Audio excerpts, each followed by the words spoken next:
Mesdames, Mesdemoiselles, Messieurs, bonsoir et bienvenue à ce journal sur les antennes de Numérica Télévision.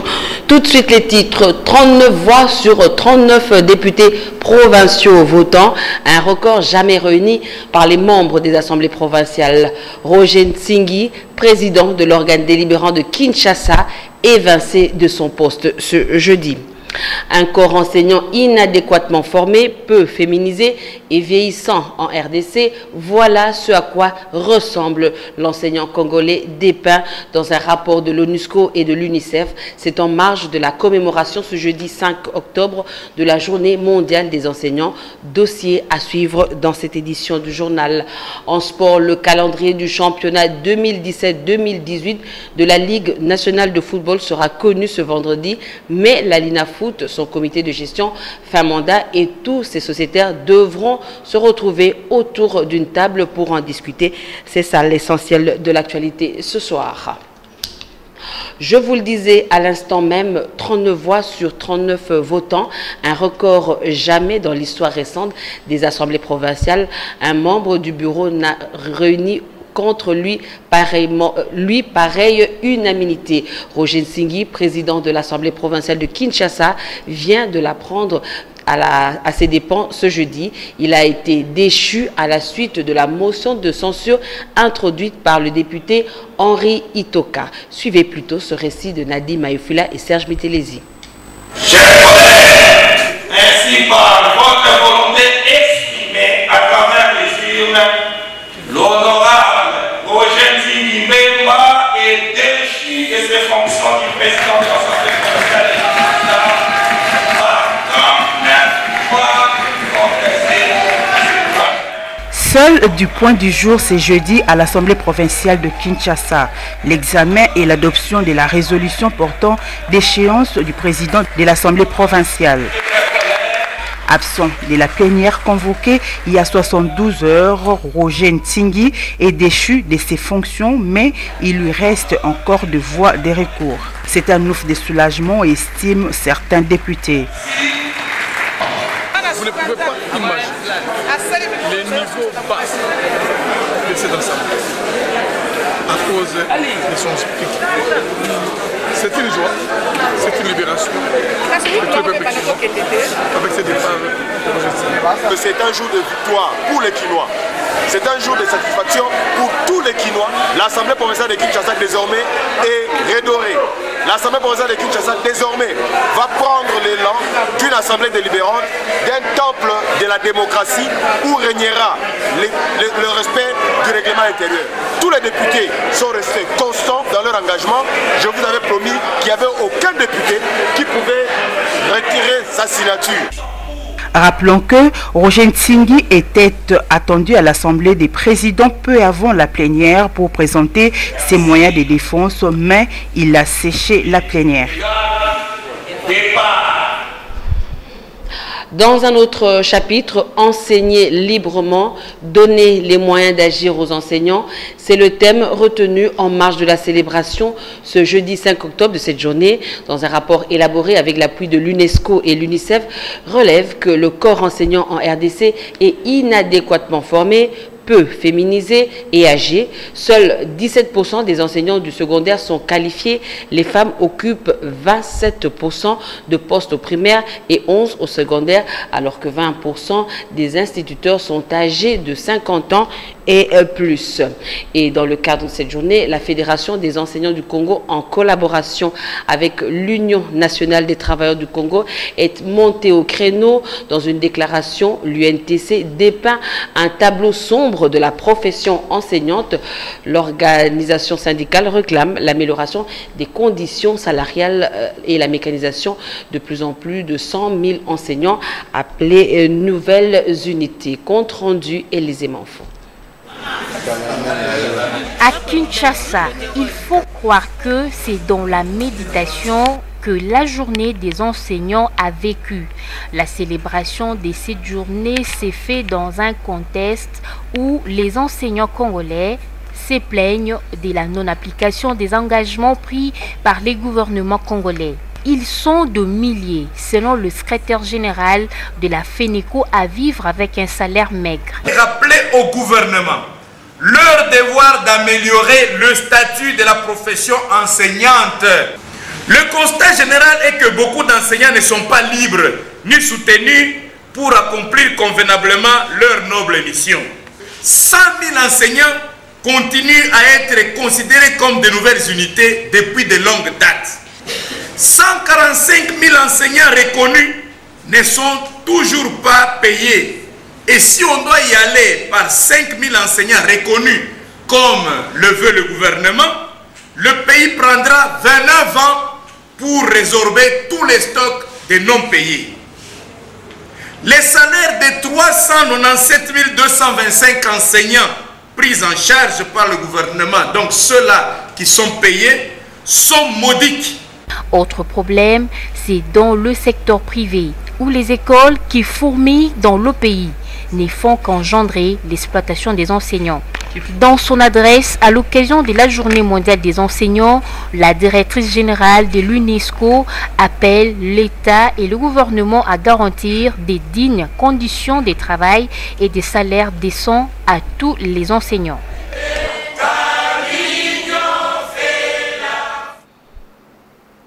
Je vous l'avais annoncé tout à l'heure que nous aurons tout un dossier dans ce journal consacré à la journée mondiale de l'enseignant. Et nous allons recevoir tout à l'heure comme invité Augustin Tumbanzouzi. Il est secrétaire général de la Fédération des enseignants du Congo. Il sera notre invité. Mais pour la secrétaire générale du syndicat des enseignants du Congo, l'enseignant n'est pas mis à sa place. Il est au micro de Nadima Efula et Serge Mitelezi. 457 000 enseignants du primaire et 324 000 du niveau des secondaires. Le président du syndicat de l'enseignant du Congo brosse ici les tableaux de la situation des professionnels de la Craie Blanche. Mais l'enseignant de la RDC, c'est un enseignant.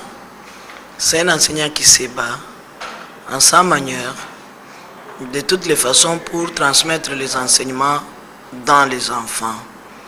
Et cet enseignant qui est appelé à travailler est appelé aussi à enseigner en liberté pour pouvoir savoir s'autonomiser. C'est pourquoi je dis, l'enseignant qui est appelé à transmettre les connaissances, les savoirs, souffre. Et c'est comme l'on dit, un ventre affamé n'a point d'oreille. Le gouvernement avait décrété l'année 2016-2017 pour un enseignement de qualité. Alors, pour quel enseignant? Il y a des enseignants de qualité dans notre pays, mais seulement il faut savoir les encadrer. Celui qui doit savoir encadrer les enseignants, c'est son employeur. Mais le défi est que le gouvernement congolais regarde et jauge convenablement l'enseignant pour regarder dans son ventre. Puisque quand vous voulez utiliser un homme, il faut ne pas le regarder sur le front, mais il faut regarder le ventre. Invité du journal Augustin Tumbanzouzi, secrétaire général de la Fédération nationale des enseignants du Congo. Monsieur Augustin, bonne fête. Merci. Merci. Au regard du tableau sombre qui a été peint tout à l'heure, est-ce qu'on peut vraiment vous dire bonne fête? Bon, écoutez, puisque c'est notre journée, on ne peut pas se passer de dire bonne fête. Néanmoins, quand bien même il s'agit de la bonne fête, on essaie aussi de faire une rétrospective de tout ce qu'on connaît comme problème. Et c'est l'unique occasion, en fait, que le monde entier a pour pouvoir faire cet exercice-là. Et c'est l'occasion aussi de réfléchir sur vos conditions, comme vous l'avez dit. Oui, justement. Et vous-même, enseignant, qu'est-ce que vous pouvez nous dire par rapport aux conditions que vous vivez, surtout ici en République démocratique du Congo? Eh bien, comme vous le savez, l'enseignant est relégué au second plan. Vous savez que les loyers d'abord coûtent trop cher, et puis le dollar est en train de galoper chaque jour, et que les salaires sont restés stagnants. Ça fait 6 mois que la valeur du dollar est en train d'augmenter. Certains biens de consommation sont en train d'augmenter en dollars. Mais là, c'est une façon générale pour tout le monde, mais pour le cas particulier des enseignants. Oui, pour le cas particulier, c'est que vous devez savoir que l'enseignant, c'est d'abord quelqu'un qui travaille trop. Quand vous allez dans tous les secteurs, l'enseignant, en plus de ce qu'il a à l'école, il rentre à la maison, il doit continuer à préparer le cours. Mais si vous regardez notre condition, c'est que au lieu d'être à l'école et puis aller préparer le cours dans des moments, dans des heures convenables, nous devons nous battre. Le matin, vous êtes dans une école publique, après-midi, vous êtes dans une école privée, et puis vous devez tenir une activité autonome à la maison, une activité économique, et ça fait qu'on n'est pas autonome pour pouvoir bien gérer notre système. Alors, comme la journée d'aujourd'hui est consacrée à l'autonomisation de l'enseignant, comprenez que pour notre pays, nous pouvons dire que c'est catastrophique, dans ce sens que nous n'avons pas les moyens. Parce qu'un enseignant autonome, c'est quelqu'un qui doit bénéficier du meilleur encadrement possible. Il doit avoir un bon encadrement socio-professionnel, il doit avoir un salaire décent, il doit avoir du matériel didactique de qualité et à sa disposition, il doit avoir un nombre convenable d'élèves, il doit avoir des infrastructures scolaires convenables et l'environnement doit être tel qu'il n'y a pas de guerre, il n'y a pas de problème qui l'empêche d'être à l'aise pour pouvoir faire cours. Mais la situation est telle que vous la connaissez. Oui, et est-ce que c'est ce qui justifie le niveau faible des élèves qui quittent le niveau secondaire? Est-ce que c'est à cause de ça que l'éducation en République démocratique du Congo est au rabais? Puisque vos conditions ne sont pas réunies et vous laissez les enfants à leur triste sort. Donc, les raisons sont multiples. Il n'y a pas que le problème des enseignants qui ne sont pas encadrés. Il y a tous ces facteurs que je viens de citer. Parce que nous disons toujours avec l'International de l'éducation que la qualité de l'éducation dépend des enseignants de qualité. La formation initiale, c'est-à-dire ce qu'ils apprennent. Donc on peut dire que maintenant les enseignants ne sont pas de qualité. Non, attendez, je n'ai pas encore terminé. Il y a les enseignants de qualité, c'est-à-dire la formation initiale et continue de qualité, la prise en charge de qualité. Il y a les infrastructures, les matériels didactiques de qualité, il y a aussi l'environnement de qualité. Maintenant, en ce qui concerne l'attractivité, parce que dans plusieurs pays, ce sont les gens qui distinguent, qui reviennent pour donner cours. Mais chez nous, ceux-là qui distinguent, ils trouvent les portes facilement ouvertes vers l'étranger, vers d'autres secteurs. Alors, ce qui fait que nous restons avec les faibles et avec ceux-là qui n'ont pas la formation requise pour pouvoir donner cours. Alors, dans un tel contexte, il faut peut-être bien, comme j'ai vu les cas au Tchad, on renforce la formation continue. On fait ce qu'on appelle la formation professionnalisante. Quelqu'un qui n'est pas qualifié pédagogiquement, on lui donne une formation qui lui permet de tenir une salle de classe. Mais chez nous, vous savez, vous terminez aujourd'hui en biochimie, on vous prend, on vous donne des élèves, vous commencez à donner cours. C'est ce qui est grave. C'est que nous disons indirectement qu'il y a pénurie d'enseignants. C'est-à-dire, quand le nombre d'enseignants qualifiés est moins élevé, eh bien, c'est tout le monde qui vient s'aventurer dans les secteurs. Et comme il n'y a pas d'encadrement, voilà les conséquences que l'on connaît en ce qui concerne ce que nous avons comme problème avec les manques d'encadrement d'enseignants. Maintenant, pour les infrastructures et tout ça, comprenez que ce n'est pas un problème d'enseignants, c'est un problème du pays, du gouvernement. Vous le dites bien, il y a pénurie d'enseignants. Et maintenant, qu'est-ce qu'il faut faire? Aujourd'hui, 5 octobre, c'est l'occasion de réfléchir et de repartir sur des nouvelles bases. Oui. Vous, en tant que secrétaire général, qu'est-ce que vous pouvez faire pour remédier à cette situation quand même? On ne peut pas descendre toujours plus bas. Oh non, en tout cas, cela nous préoccupe au plus haut point. Il n'y a pas que nous, les syndicalistes, les enseignants, il y a le gouvernement, il y a les partenaires techniques et financiers. Tout le monde est préoccupé par cette situation. Rappelez-vous, je crois, cette année ou l'année passée, on pensait maintenant investir dans l'enseignant. Mais quand on le dit, c'est théorique. En pratique, vous savez, tout de suite là, on a augmenté théoriquement de l'argent, mais qui n'arrive pas jusqu'à présent. C'est comprenez qu'il y a de la volonté, mais il n'y a pas ce courage-là d'agir pour voir quels sont les secteurs qui peuvent faire en sorte que l'on récupère de l'argent et que l'on donne à l'enseignant de telle sorte qu'on assure l'avenir de qualité.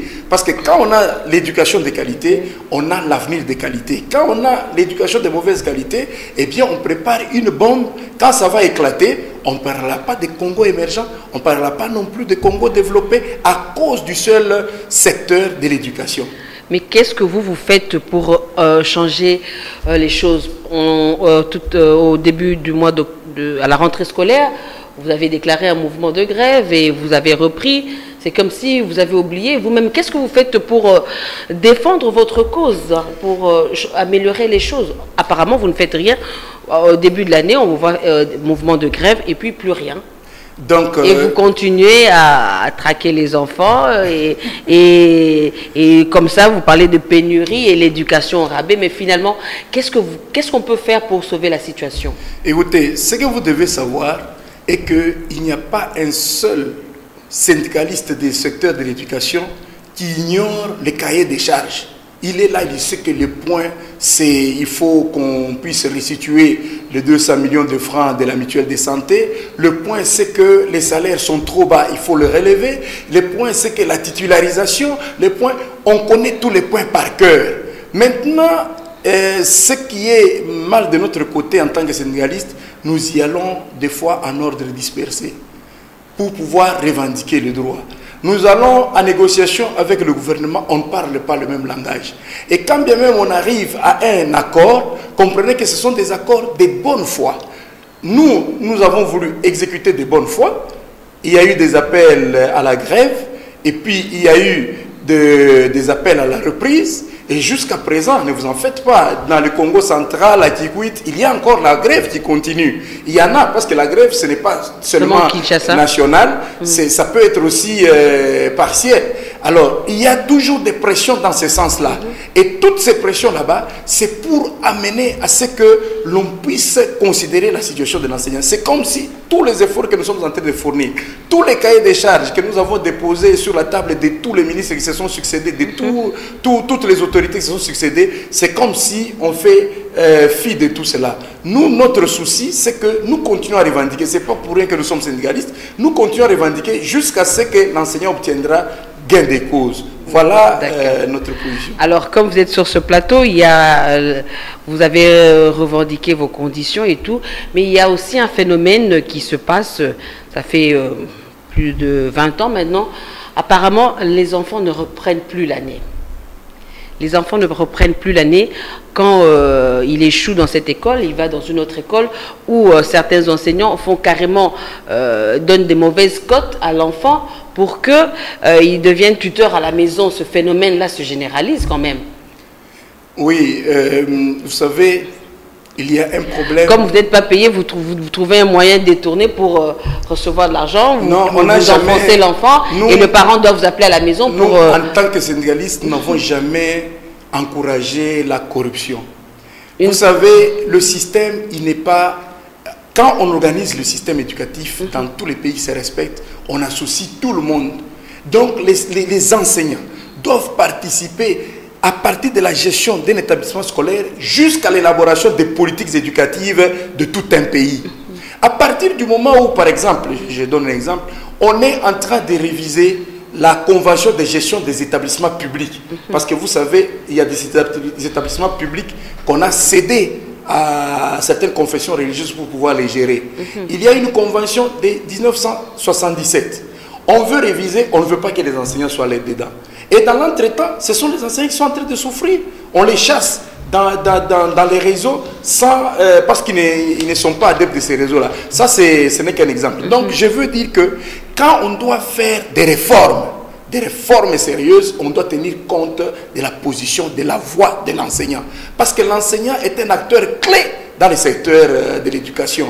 On ne peut pas mener la vie des enseignants tel qu'on est en train de la mener aujourd'hui. On décide en lieu et place de l'enseignant. Les statuts particuliers des enseignants. On prépare ça, je ne sais pas, dans un cabinet et vite, on dépose au Parlement. Sans que l'enseignant ne jette un coup d'œil pour pouvoir amender certaines clauses qui ne l'arrangent pas. Monsieur Gustin, je vous ai posé une question précise. Oui. Apparemment, les élèves du primaire ou du secondaire ne reprennent plus l'année. Qu'est-ce qui justifie cet état de choses? Les élèves... L'enfant a peu des points, les enseignants essayent de rabattre les points pour se faire répétiteur à la maison. Pourquoi ce phénomène a tendance à se généraliser? Moi, je vous dis que si on arrête certaines mesures ensemble, ce système là-bas ne va pas continuer. Ça va s'arrêter, ça va se bloquer. Parce qu'on est peu rémunéré et puis ce sont des cas qui ne sont jamais encouragés. Un enseignant, vous avez votre enfant, son enseignant ne peut pas être son répétiteur. Ça n'a jamais existé. Mais ça existe. Mais quand ça existe, c'est en cachette. Ce sont les parents qui favorisent cela parce que les parents ont leurs organisations. Ils doivent aussi être préparés, éduqués par leurs organisations. Nous, tout ce que nous faisons, c'est de montrer à nos membres ce qu'il y a de bon à faire et ce qu'il y a de mauvais à ne pas faire.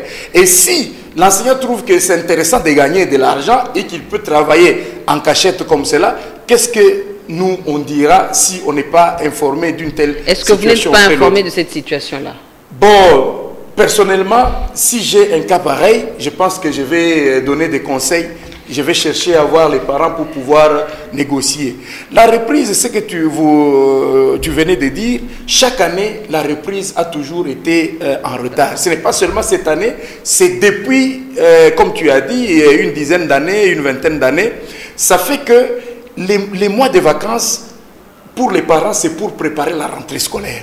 Maintenant, il se fait que quand la rentrée scolaire arrive, on n'est pas suffisamment prêt pour pouvoir envoyer tous les enfants à l'école. Raison pour laquelle la première semaine, souvent, c'est peu d'élèves qui arrivent en classe et les classes reprennent par expérience à la deuxième et même à la troisième semaine. Tel a été le cas cette année. Et encore pour cette année, il y a ces endroits où on n'a pas repris, soit à cause de la guerre, soit à cause de la grève qui est en train de se dérouler dans certaines contrées de notre pays. D'accord, je vous retrouve tout à l'heure pour conclure cet entretien. Direction Palais du Peuple, le vice-premier ministre et ministre des Affaires étrangères devait répondre aux attentes des députés nationaux aujourd'hui sur l'invalidation des passeports semi-biométriques encore valables. Le rendez-vous est donc pris pour demain.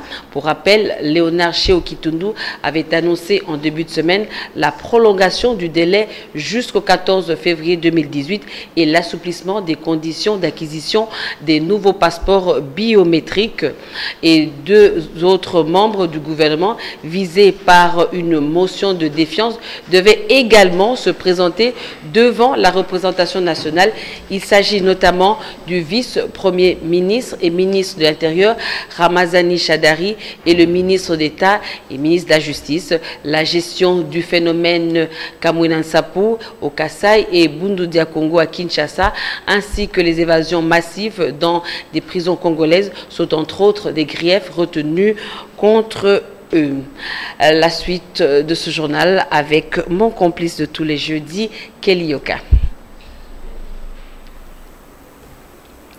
Alors qu'au Sénat, le ministre des Finances, Henri-Yves Moulang, a présenté des projets de loi portant ratification des accords conclus entre la RDC et les institutions bancaires internationales, dont la Banque mondiale et la Banque africaine de développement, le ministre a 24 heures pour répondre aux préoccupations des sénateurs Félix Ilunga et Eric Kalambay.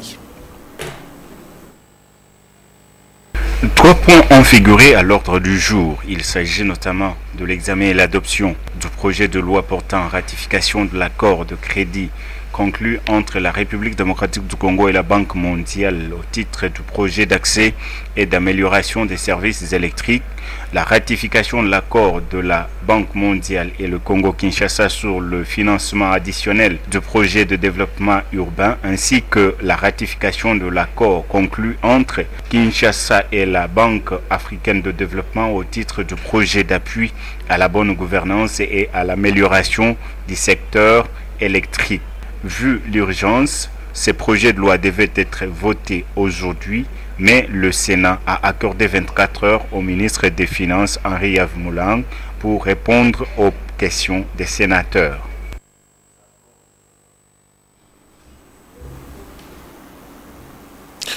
On passe à autre chose, évaluation de l'accord du 31 décembre. Le CENSA annonce la tripartie du 12 au 16 octobre prochain à Kisantu, dans la province du Congo central. Annonce faite par le président du Conseil national de suivi de l'accord, Joseph Olengankoi, dans un communiqué. Et ce jeudi, la CENI a présenté à l'organe d'appui à la démocratie des informations préliminaires sur le processus électoral. De la culture dans ce journal du 9 au 11 novembre prochain, la 4e édition du Festival international du cinéma va ouvrir ses portes à Kinshasa. L'annonce a été faite hier par Chopper Kabambi, initiateur du projet. C'était au cours d'un point de presse tenu à Limité. Reportage. Environ 300 films en provenance du monde entier pour la 4e édition du Festival international du cinéma de Kinshasa. Au moins 65 de 35 pays ont été retenus pour être présentés au public kinois. Parmi ces films figure Walai de Benny Goldblatt pour l'ouverture de cet événement. Réalisateurs, acteurs de cinéma et autres cinéphiles ont assisté à la rencontre annonçant ce rendez-vous de Kinshasa. Le Festival international du cinéma de Kinshasa est un festival créé pour donner au public congolais l'opportunité de pouvoir venir voir des films et d'échanger avec les réalisateurs, mais pas seulement les réalisateurs congolais, mais les réalisateurs qui viennent du monde entier. Donc il y a aussi des formations. Cette année, nous n'allons pas avoir 2 ou 3 personnes seulement, contrairement aux années qui sont passées, mais cette année, on a une dizaine de personnes. Les cinéastes ont salué l'initiative dont le but est de donner au pays un espace cinéma où s'expriment et se croisent en même temps les talents artistiques de tous les horizons. Ce que je viens de voir ici, ça m'a tout premièrement impressionné. Je ne peux dire qu'à Chopper que le cinéma est en marche. Actuellement, le cinéma congolais souffre d'un problème majeur que la propulsion des acteurs et de notre culture. Et avec ces festivals, ça permettra en sorte que les cinémas congolais puissent respirer et puissent vivre de la ligne internationale. Walai, c'est le film très remarqué de Benny Goldblatt, sorti à la Berlinale en 2017. Le Festival international du cinéma de Kinshasa se tiendra à l'Institut français de la Gombe du 9 au 11 novembre prochain. En sport, pas de date exacte pour le démarrage du championnat 2017-2018 de la Ligue nationale de football. La publication du calendrier des corps de rencontres est annoncée pour ce vendredi, mais la Linafoot et son comité de gestion fin mandat et tous les sociétaires devront se retrouver autour d'une table pour en discuter davantage. C'est ce qui a découlé de l'Assemblée générale ordinaire à huis clos de la Linafoot tenue ce jeudi au siège de la FECOFA. Paul Kazozo, Junior Bompema et Théodore Chitolé. Cette assemblée générale ordinaire tenue à huis clos, les premières bribes d'informations relatives ont jailli de la bouche de quelques dirigeants au sortir de ces assises.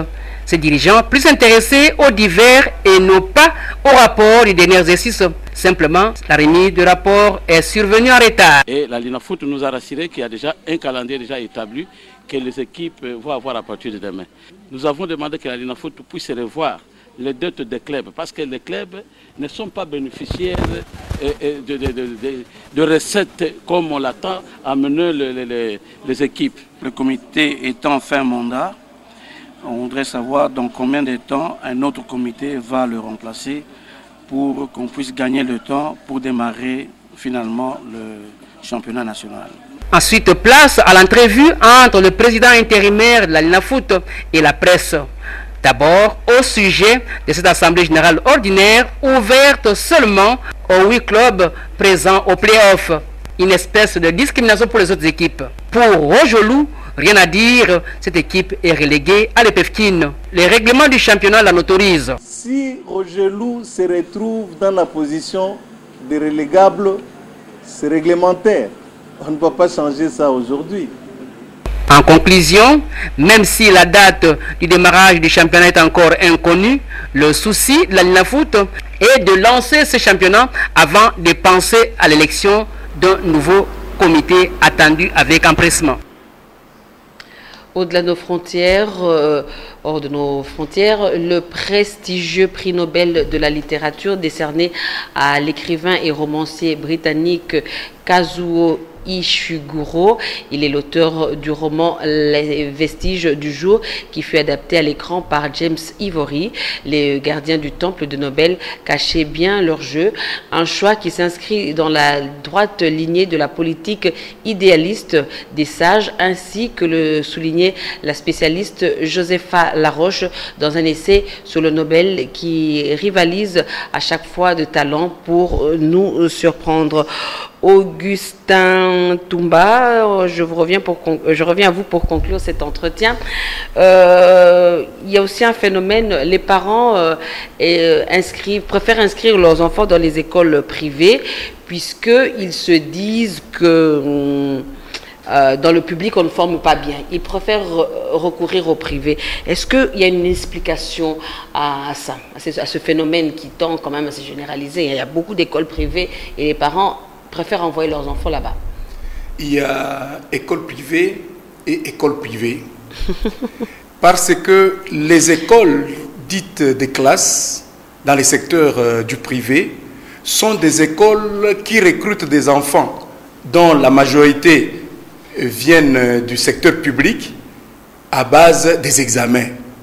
Et quand vous demandez les origines de tous ces enfants là-bas, ils viennent des secteurs publics.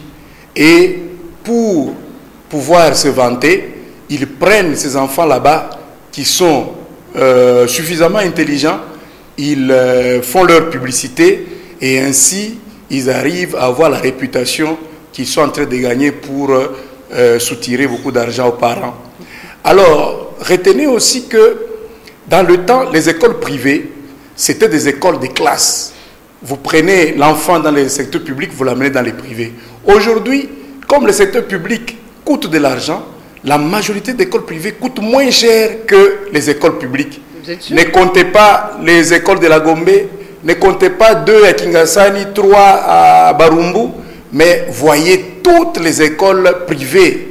Tout ce que vous croisez sur nos rues et avenues, ce sont des écoles qui coûtent très moins cher et les parents sérieux n'envoient pas leurs enfants là-bas. D'accord. La toute dernière question, le gouvernement a déclaré l'année de la qualité de l'enseignement. Est-ce une réalité ou une utopie, monsieur Augustin? Je pense que, en me posant cette question, vous avez vous-même la réponse. Non, je Comment on peut parler de la qualité quand je vous dis les éléments qui entrent en compte pour pouvoir parler de l'éducation de qualité? Il y a les enseignants.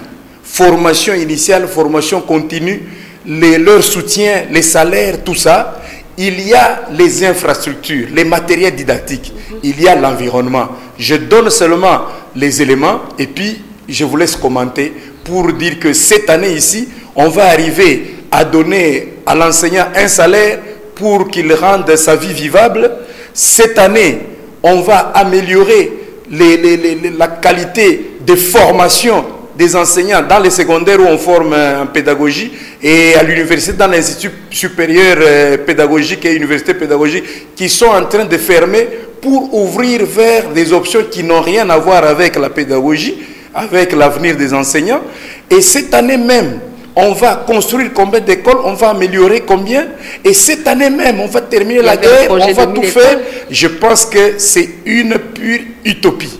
Wait and see, comme disent les Anglais. Peut-être un tout dernier mot, c'est votre journée aujourd'hui, peut-être un message à l'endroit des autres enseignants, vos collègues, pour terminer ce journal. En tout cas, je vous remercie sincèrement pour nous accorder cette occasion de parler au public. Les enseignants, comme vous savez, ce sont des personnes qui jouent un grand rôle dans la société, mais comme je disais au début, relégués au second plan. Et qui sauvera l'enseignant ou l'enseignement? C'est nous-mêmes les enseignants. Or, mis de côté les considérations politiques, parce que parmi les enseignants, il y en a qui appartiennent à gauche, il y en a qui appartiennent à droite. Hormis toutes ces considérations-là, nous devons nous solidariser. Nous devons bouter hors de notre vie ceux-là qui sont en train de nous combattre, car la plupart de ceux qui nous combattent sont nos propres collègues. Nous devons tout faire pour nous solidariser. Les syndicats qui militent vraiment pour la cause des enseignants, nous devons nous revoir pour parler d'un seul langage afin de défendre les intérêts de nos membres.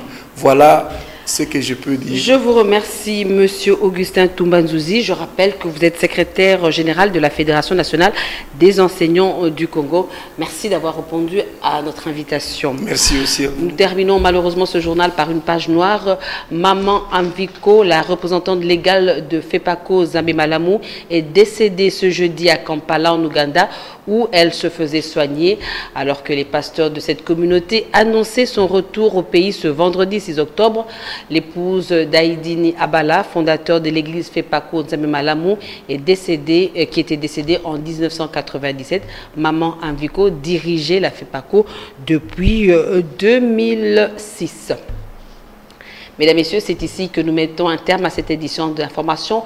Merci de votre particulière attention accordée à ce journal. Bonne suite de programme sur Numérica Télévision. Je vous retrouve demain 19h pour un autre journal. D'ici là, portez-vous bien et au revoir.